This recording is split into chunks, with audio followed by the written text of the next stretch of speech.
નમસ્કાર દર્શક મિત્રો, હું છું સુરજ લુહાર અને આપ જોઈ રહ્યા છો IHRC 24/7 ન્યૂઝ। દર્શક મિત્રો, રાપર તાલુકાથી આગળ જે છે આપણે સેલારીથી આગળ ફતેહગઢ સાઈડ જતા જે છે એક કેનાલ પર એક વાંઢિયો છે। દર્શક મિત્રો, એ એક મજૂર પરિવારનો વાંઢિયો છે અને મજૂર પરિવારના વાંઢિયામાં જે છે એક ઝૂંપડાની અંદર જે છે એક આગ લાગવાની ઘટના બની છે અને આગની જે જ્વાળા જે છે એ એટલી વિકરાળ હતી કે એ મજૂર પરિવારનું જે છે અંદર તમામ જે છે ઘર વખરી બળી અને ખાખ થઈ ગઈ છે। પરંતુ એક ગંભીર બાબત એ છે કે એની અંદર જે છે એક એમની દીકરી જે છે એ અભ્યાસ કરતી હતી, કોલેજ કરતી હતી, તેના તમામ ડોક્યુમેન્ટો જે છે એ પણ બળીને ખાખ થઈ ગયા છે અને દીકરી જે છે એ એક સિંગિંગ કક્ષાએ મતલબ કે ગાવાની રીતે જે છે પણ મેડલ પણ મેળવેલ છે। તો આવી કામગીરી કરેલ છે અને તેમ છતાંય આ જે છે આ આગની અંદર જે છે તમામ ડોક્યુમેન્ટો જે છે એમના બળીને ખાખ થઈ ગયા છે। એટલે અત્યારે એમની પાસે કોઈ પણ આધાર પુરાવો જે છે એ નથી। તો આપણે એ દીકરી સાથે વાત। મારું નામ સવાદજા કોલી, આગ કેવી રીતે લાગી? ગામ ભૂટકિયા।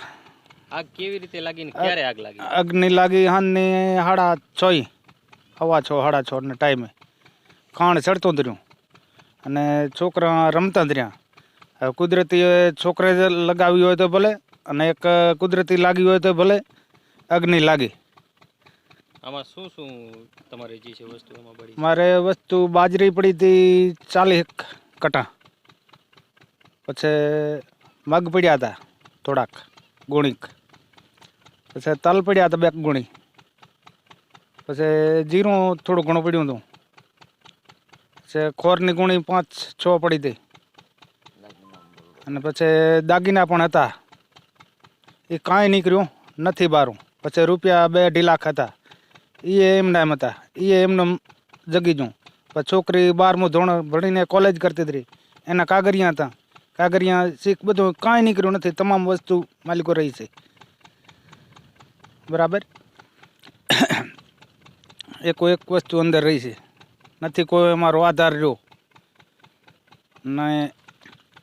છોકરી ભણતી હતી એના કાગરિયા, જમીનના આપણે કાગરિયા, ટ્રેક્ટરના, હોન્ડાના, બધા દરેક વસ્તુ અંદર જ રહી ગઈ, કાંઈ નીકળ્યું નથી। તો કાંઈક સરકાર સહાય કરે તો સારું કહેવાય। આગ લાગી ત્યારે તમે ક્યાં હતા? અમે ત્યારે ખેતરમાં હતા। ખેતરમાં હવા નીંદ હતા।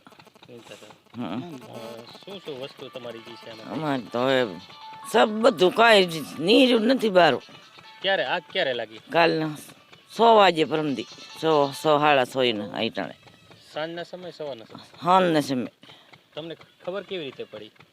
એ છોકરા નનકા હતા એને રાડી દીધી એટલે અમે દોડીને આવ્યા। પછી આગ જે છે કેવી રીતે ઓલવી? આગ તો ટ્રેક્ટર વાળા પંપેથી આવી ઓલવી હોય। કેટલો સમય આગ લાગી હતી? હાલ કલાક 1.5 કલાક લાગી છે। અંદર ઘર વખરી તમારી બધી સાફ, કાંઈ નહીં રહ્યું, પહેર્યા લુગડી એવું નહીં રહ્યા બહાર, કાંઈ નહીં। મારા A to Z total document, જેમાં LC, માર્કશીટ અને વગેરે પ્રકારના આધાર કાર્ડ, રેશન કાર્ડ, નોન ક્રિમિનલનો દાખલો, જાતિનો દાખલો, આવકનો દાખલો, ટોટલ પ્રકારના ડોક્યુમેન્ટ જે કોઈ બચ્યા નહીં। બધું સળગી ગયું? હો, બધું સળગી ગયું। તમે શું ઈચ્છો છો? તમે ભણશો કેવી રીતે, અભ્યાસ કેવી રીતે કરશો? એ તો હવે રામ જાણે કેવી રીતે કોઈ સરકાર સહાય કરે કે ડોક્યુમેન્ટ પાછા આવે તો અભ્યાસ કરી શકાય, ને કોઈ ચાન્સ નહીં રહ્યો હવે અભ્યાસ કરવાનો।